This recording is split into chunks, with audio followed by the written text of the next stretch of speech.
Bismillahirrahmanirrahim. Assalamualaikum warahmatullahi wabarakatuh. Salam sejahtera untuk kita semua. Alhamdulillah, pada hari ini kita semua bisa bersama-sama berkesempatan untuk belajar melanjutkan terkait dengan ilmu statistika. Sebelumnya, perkenalkan, saya Muhammad Iksan. Mungkin kalian sudah kenal saya atau tahu saya secara virtual karena kita belum bisa bertemu langsung secara real atau secara tatap muka. Selanjutnya, saya beritahu atau saya informasikan terlebih dahulu untuk mata kuliah statistika setelah UTS ini yang akan mengampu adalah saya. Karena pada mata kuliah statistika sebelum UTS kalian sudah diajar Ibu Erika, maka setelah UTS ini yang akan mengampu adalah saya. Begitu pada pertemuan hari ini kita akan belajar terkait dengan analisis korelasi. Apa itu analisis korelasi? Yaitu suatu analisis dalam statistika yang digunakan untuk menguji hubungan antar variabel. Analisis korelasi ini di dalam statistik digunakan untuk menyatakan derajat hubungan atau keeratan hubungan antara dua variabel atau lebih. Karena di dalam statistik suatu hubungan antar variabel bisa terjadi karena kebetulan atau adanya hubungan sebab akibat. Di dalam menyatakan hubungan antar variabel ini, maka bisa digunakan analisis korelasi untuk menyatakan apakah hubungan variabel ini karena kebetulan atau adanya hubungan sebab akibat. Di dalam analisis korelasi sendiri dibagi menjadi dua, yaitu yang pertama ada korelasi berganda dan ada korelasi parsial. Kemudian apa sih kita fungsinya untuk belajar mengenai analisis korelasi? Yaitu telah disebutkan di dalam slide sebelumnya bahwa fungsi dari analisis korelasi salah satunya digunakan untuk menguji hubungan antar variabel. Yaitu digunakan juga untuk melihat kuatnya hubungan yang di dalam statistik ini atau di dalam analisis korelasi ini, kuatnya hubungan digambarkan melalui angka yang disebut dengan koefisien korelasi atau disimbolkan dengan huruf R.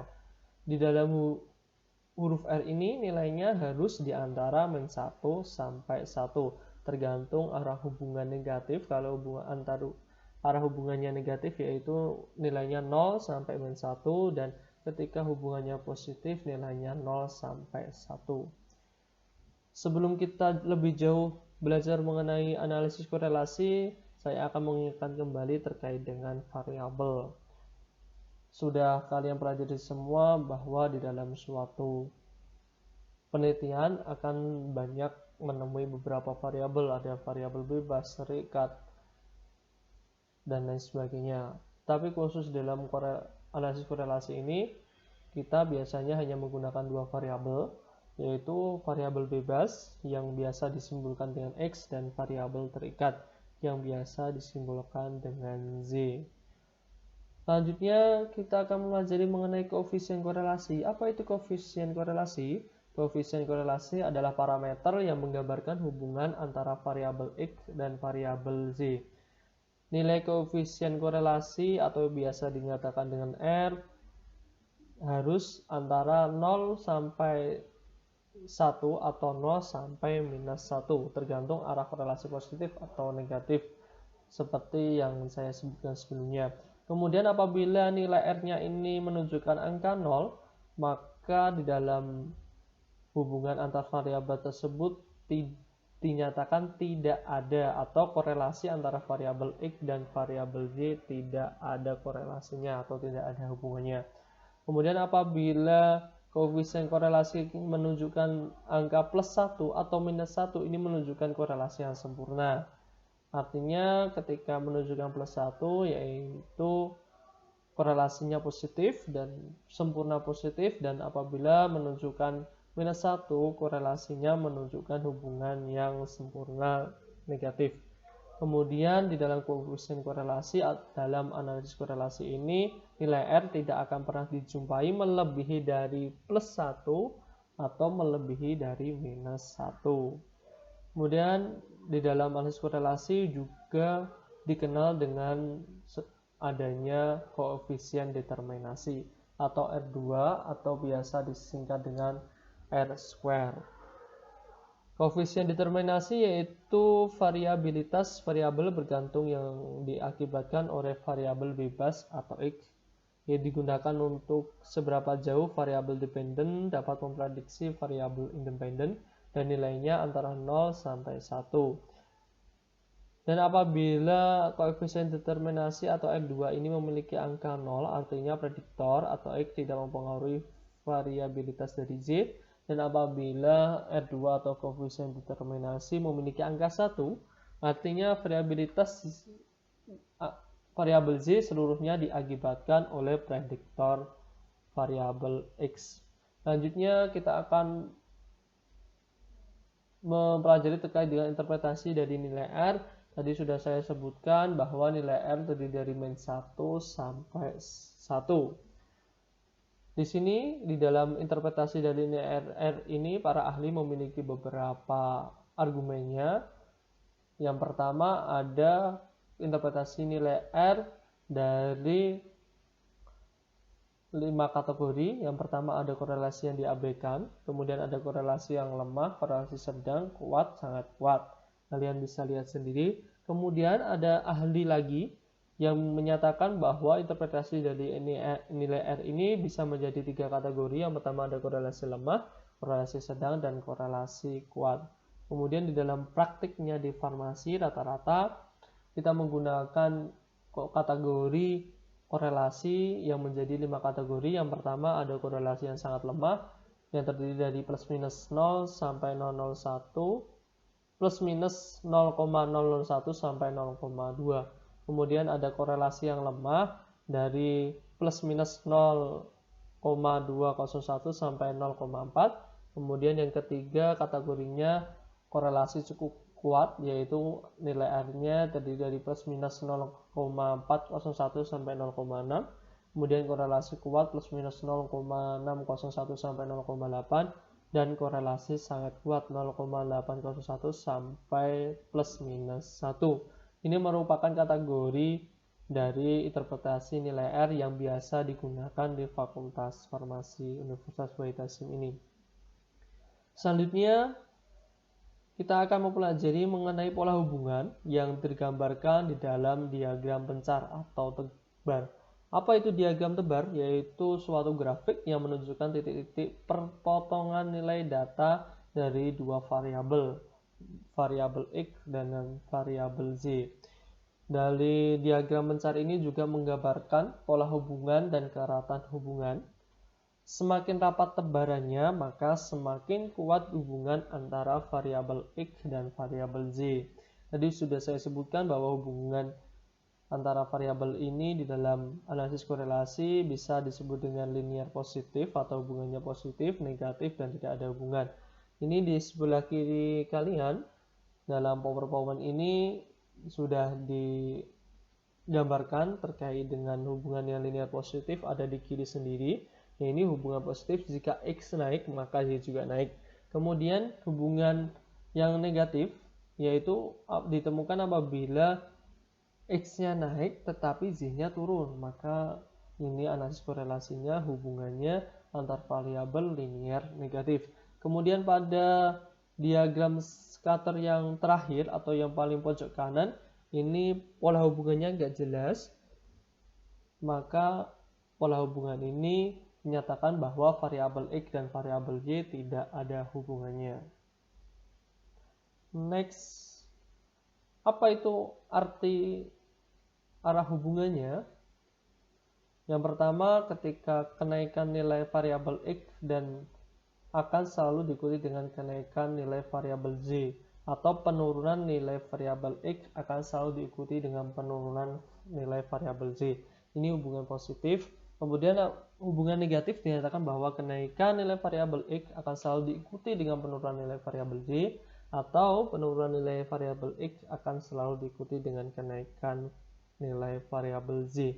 Kalau hubungannya atau interpretasi dari nilai R ini memiliki angka 0, maka tidak ada hubungan antar dua variabel. Kenaikan atau penurunan satu variabel tidak mempengaruhi variabel lain. Kemudian setelah kita mempelajari mengenai pola hubungan, kita akan masuk ke dalam analisis korelasi. Apabila kita di dalam penelitian, kita memiliki beberapa data, ada data nominal, ordinal, dan sampai interval, sudah dijelaskan oleh Ibu Erika di awal pertemuan statistik. Maka di dalam setiap jenis data ini memiliki cara atau memiliki uji yang berbeda-beda terkait dengan analisis korelasinya. Yang pertama, apabila data kita yang kita miliki yaitu terkait dengan data nominal, maka ujian untuk analisis korelasi menggunakan uji koefisien kontingensi. Contohnya data nominal ada jenis kelamin, umur, pendidikan, pekerjaan, dan lain sebagainya. Kemudian apabila data yang kita miliki yaitu berdata ordinal dan berdata rasio, kita menggunakan analisis korelasi menggunakan uji kendall atau Spearman. Contohnya kepuasan pelanggan. Kemudian untuk data yang kita miliki berbentuk data rasio dan data interval, maka uji yang digunakan yaitu uji produk moment person. Ini merupakan penjelasan dari slide yang sebelumnya bahwa uji koefisien kontingensi digunakan untuk menguji hubungan data nominal, uji kendall dan Spearman digunakan untuk menguji hubungan data ordinal, dan uji produk moment person digunakan untuk menguji data rasio dan interval. Kemudian apabila kita sudah memiliki ujian tadi dari data nominal sampai data interval, maka setelah kita memiliki data, kita mau uji terlebih dahulu nih. Selanjutnya, kita tidak bisa langsung menguji menggunakan Spearman, kendall, dan lain sebagainya. Oleh karena itu, ketika kita memiliki data, kemudian kita tabulasi data, selanjutnya kita uji dengan uji normalitas. Uji normalitas apa? Uji normalitas sudah kalian pelajari dengan Ibu Erika di materi yang sebelumnya, karena uji normalitas ini akan mempengaruhi terkait dengan uji yang selanjutnya. Ini kalau data setelah kita uji normalitas data yang kita miliki, ketika data kita normalitasnya normal, maka uji yang digunakan untuk analisis korelasi yaitu produk moment person. Tetapi apabila data kita distribusinya tidak normal, maka ujinya bisa Spearman, kendall, koefisien kontingensi, dan lain sebagainya. Khusus untuk uji yang normalitas atau uji parametrik ini digunakan untuk data numerik, karena terkait dengan uji normalitas, maka data-data numerik hanya bisa diuji dengan sistem uji statistik yang parametrik. Nah, kalau non-parametrik yaitu digunakan untuk uji-uji yang kategorial. Selanjutnya, kita masuk ke dalam statistik parametrik yang digunakan untuk uji analisis korelasi. Yang pertama, korelasi produk moment person, yaitu digunakan untuk mencari hubungan antara variabel X dan Y, dan datanya harus berupa data rasio atau interval atau data numerik dan terdistribusi normal. Untuk melihat dua variabel berhubungan atau tidak, kriterianya yaitu R hitung harus lebih besar daripada R tabel, sehingga HO ditolak. HO itu apa? Itu terkait dengan hipotesis. Apabila R hitung lebih besar dari R tabel, maka HO atau hipotesisnya ditolak. Dan apabila R hitung kurang dari R tabel, maka HU diterima atau hipotesisnya diterima. Untuk rumus statistik parametrik korelasi produk momen persen ini digunakan, yaitu kalian bisa dilihat di layar. Ini rumusnya, nanti kita akan pelajari mengenai beberapa caranya. Sudah saya siapkan contohnya. Itu yang pertama, yaitu di sini ada data. Yang pertama ada 10 orang atau N-nya itu 10 responden yang akan kita cari datanya atau korelasinya. Yang tabel yang di tengah yaitu weight atau berat badan. Responden 1 berberat badan 165 sampai responden 10 berberat badan 218. Jumlah berat badan antara responden 1 sampai responden 10 yaitu berjumlah 1907 kg. Kemudian SBP atau sistol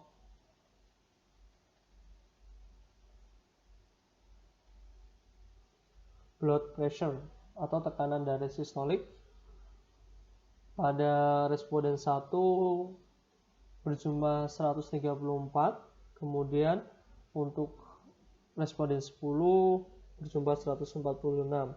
Jadi penjumlahan SBP atau systole blood pressure atau tekanan darah sistolik dari pasien responden 1 sampai responden 10 berjumlah 1361. Kita sama-sama belajar mengenai bagaimana cara mencari koefisien korelasinya.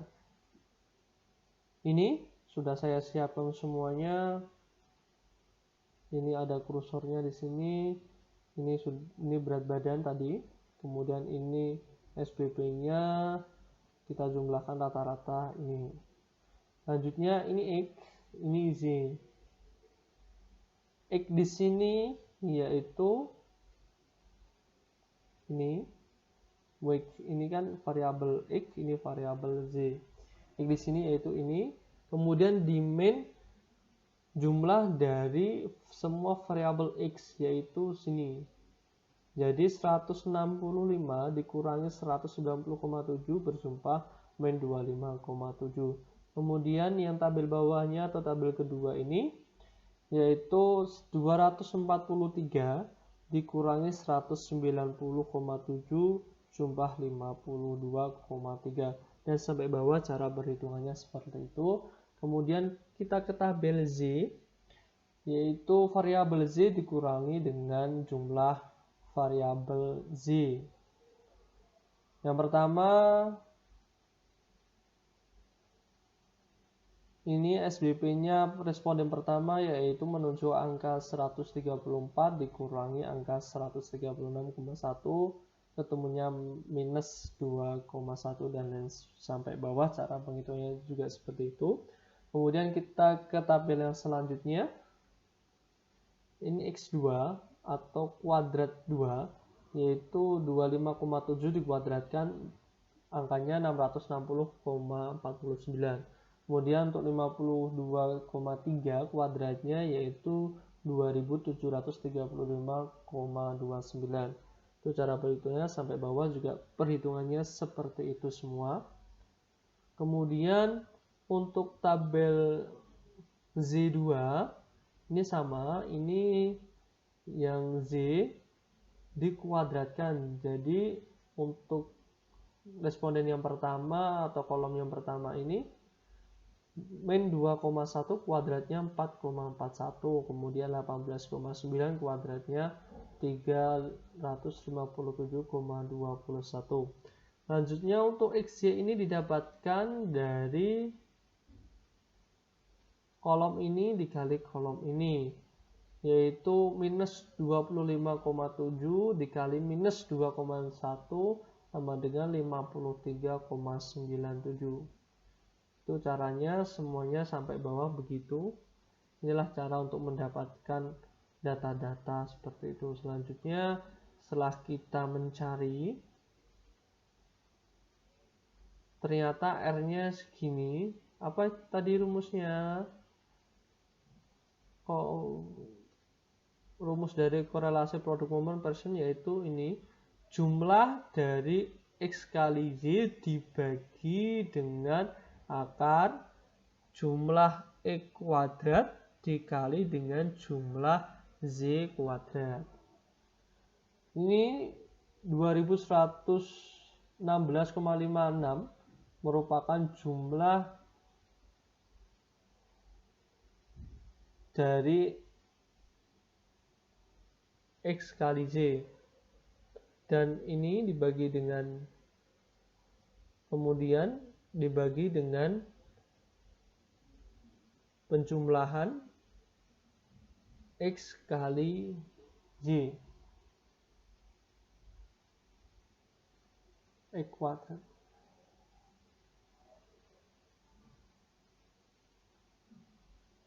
Sehingga ketika rumusnya sudah dimasukkan ini dan sudah kita temukan, ini kita hitung dengan matematika biasa. Kemudian ditemukan jumlahnya yaitu 0,865. Ini merupakan hitung atau koefisien korelasi. Kemudian setelah kita mendapatkan R hitung atau koefisien korelasi ini, kita harus bandingkan dengan R tabel. Apabila R hitung lebih besar daripada R tabel, maka HO ditolak. Dan apabila R hitung ternyata lebih kecil daripada R tabel, maka HO diterima. Terus mana R tabelnya? Kita ingat-ingat, ini R hitungnya 0,865.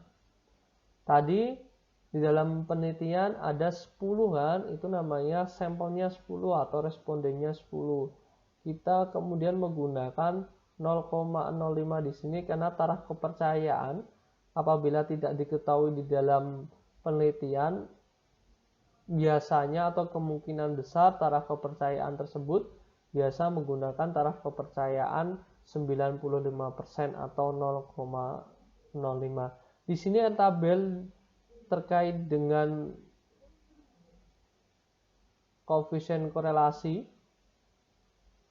yaitu pada sampel yang diambil ada 10 sampel menunjukkan bahwa 0,632. Sehingga ketika kita hubungkan, bandingkan R hitung dan R tabel, maka ternyata R hitungnya lebih besar daripada R tabel, sehingga HO-nya ditolak. Oleh karena itu bisa disimpulkan bahwa ada korelasi atau ada hubungan antara bobot seseorang dengan TDS atau tekanan darah sistolik. Bahasa Inggrisnya tadi dibalik, systole blood pressure. Bagaimana? Apakah kalian paham? Semoga kalian bisa paham semua, dan ini hitungannya tidak terlalu rumit, sehingga ketika kalian nanti mendapatkan soal yang sama dan bagaimana cara menghitungnya secara manual, kalian bisa mengetahui dan bisa tahu caranya. Kemudian di dalam analisis PMP ini atau produk moment person ini bisa kita gunakan dengan cara atau kita cari penggunaan PMP ini menggunakan SPSS atau aplikasi SPSS. Bagaimana caranya? Ketika kalian sudah memasukkan datanya, menginput data, kemudian klik analyze, kemudian correlate dan bivariate, maka akan tampak kotak dialog bivariate korelasi ini. Ini nanti kalian bisa cari sendiri bagaimana caranya. Kemudian dasar keputusannya yaitu yang pertama, ketika sig atau signifikannya kurang dari 0,05 maka HO ditolak atau ada korelasi. Dan apabila signya lebih dari 0,05 maka HO diterima atau tidak ada korelasi. Dan selain kita lihat dari sig ini atau signifikansinya, di dalam output dari SPSS ada tanda bintang 1 dan tanda bintang 2. Ini menunjukkan di dalam variabel yang kita cari ada saling berkaitan atau saling berhubungan. Bisa ada bintang 1 dan bintang 2. Untuk bintang 1 merupakan signifikansi dengan taraf kepercayaan 0,01 dan untuk bintang 2 digunakan untuk signifikansi dengan kepercayaan 95% atau 0,05. Kemudian ketika kita melihat memasukkan data yang tadi cara manual, ini merupakan cara SPSS, sama nilai R-nya yaitu ketika berat badan dibandingkan atau dihubungkan dengan SBP-nya, maka ternyata di sini korelasinya 0,857. Kemudian ketika ini SBP disandingkan atau dihubungkan dengan berat badan, maka berkorelasi sama 0,857. Ini positif, ini X-nya positif, ini X-nya juga positif. Sehingga sifat korelasi dapat dilihat pada R hitung yang positif. Hal ini menyatakan bahwa korelasinya positif, artinya semakin tinggi bobot maka akan semakin tinggi SBB. Dan ketika apabila di sini korelasinya menunjukkan minus, semisal ini minus 857, 0,857, dan di sini menunjukkan plus 0,857, maka sifat korelasinya negatif. Karena ketika X naik tetapi Z turun, begitu. Ini merupakan gambaran dari pola hubungannya. Jadi ketika kita melihat interpretasi dari SPSS terkait dengan analisis korelasi, kita bisa menyatakan bahwa oh ini hubungannya positif, oh ini hubungannya negatif, begitu. Dan di sini juga ada signifikansinya, ini 0,002 dan di sini 0,002. Tadi sudah dinyatakan bahwa dasar keputusannya ketika nilai signifikansinya kurang dari 0,05 maka HO2 ditolak atau ada korelasi antara variabel X dan variabel Z. Dan nilai koefisien korelasi yang terdapat tanda bintang di sini, ini juga ada tanda bintang, artinya hasil pengujiannya bermakna atau signifikan. Gitu. Untuk uji signifikansi korelasi, koefisien korelasi atau biasa dinyatakan dengan huruf R, ketika nilai R sudah ditemukan, maka kita bisa menyimpulkan apakah ada perbedaan atau apakah ada hubungan antara variabel X dan variabel Z. Ketika ada hubungan antara variabel X dan variabel Z, dari hasil koefisien korelasi kita bisa menyatakan bahwa seberapa kuat hubungan antara variabel X dan variabel Z. Begitu. Kemudian setelah kita mempelajari mengenai uji analisis korelasi parametris atau yang numerik, kita selanjutnya akan mempelajari mengenai uji statistik analisis korelasi yang non parametris, yaitu untuk non parametris sendiri nanti ada uji koefisien korelasi, ada uji Spearman dan Kendall-Taubi. Yaitu uji non parametris ini digunakan untuk data yang berskala kategorial dan termasuk metode statistik non parametrik. Koefisien korelasi atau koefisien Spearman digunakan hanya untuk mencari koefisien korelasi yang dua variabel, sedangkan koefisien korelasi Kendall-Taubi untuk mencari korelasi antara 3 atau lebih variabel yang diperbandingkan. Selanjutnya kita akan mempelajari mengenai korelasi Spearman, yaitu uji Spearman digunakan untuk menguji hipotesis korelasi dengan skala yang ordinal. Dalam uji Spearman, skala data untuk kedua variabel yang akan dikorelasikan dapat berasal dari skala yang berbeda, bisa dari skala data ordinal dikorelasikan dengan skala data numerik, atau kedua data tersebut sama, yaitu skalanya ordinal dikorelasikan dengan skala ordinal. Kemudian dasar keputusannya kriterianya yaitu apabila R hitung lebih besar daripada R tabel, maka HO ditolak. Dan apabila R hitung kurang dari R tabel, maka HO diterima. Ini merupakan rumus yang digunakan untuk melihat korelasi Lenz-Spearman-nya.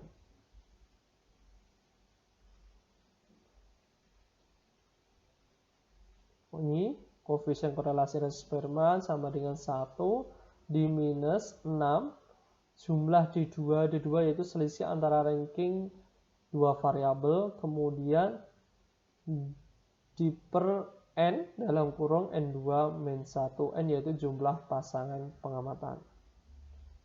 Ini ada tabel nilai-nilai dari rho. Ketika N-nya atau jumlah respondennya 5 dengan taraf kepercayaan 5, maka R tabelnya atau tabel rho-nya bernilai 1. Nanti bisa kalian lihat sendiri. Selanjutnya kita akan belajar mengenai bagaimana cara mencari R hitung dari korelasi Lenz-Spearman. Ini kita akan belajar mengenai sama-sama, yaitu contohnya yaitu hasil pengumpulan data untuk tingkat pemahaman cuci tangan secara benar. Bisa dikategorikan dengan paham, kurang paham, dan tidak paham. Tingkat pengetahuannya alfa 0,05. Di sini kita memiliki 10 responden dengan tingkat pengetahuan dari rendah, tinggi, dan sedang. Kemudian untuk pemahaman cuci tangannya dari tidak paham, paham, dan kurang paham. Untuk tingkat pengetahuan, rendah kita kategorikan dengan angka 1, sedang kita kategorikan dengan angka 2, dan tinggi kita kategorikan angka 3. Untuk pemahaman cuci tangan, ketika responden tidak paham, maka dikategorikan angka 1, kemudian kurang paham angka 2, dan paham angka 3. Ini setelah kita masukkan data-datanya di variable view, kemudian dengan data view seperti ini. Ini rendah tadi kita kategorikan dengan angka 1, kemudian tinggi kita kategorikan angka 3, sedang kita kategorikan angka 2. Dan dalam pemahamannya, ketika tidak paham kita kategorikan angka 3, paham kita kategorikan angka 1, dan kurang paham kita kategorikan angka 2.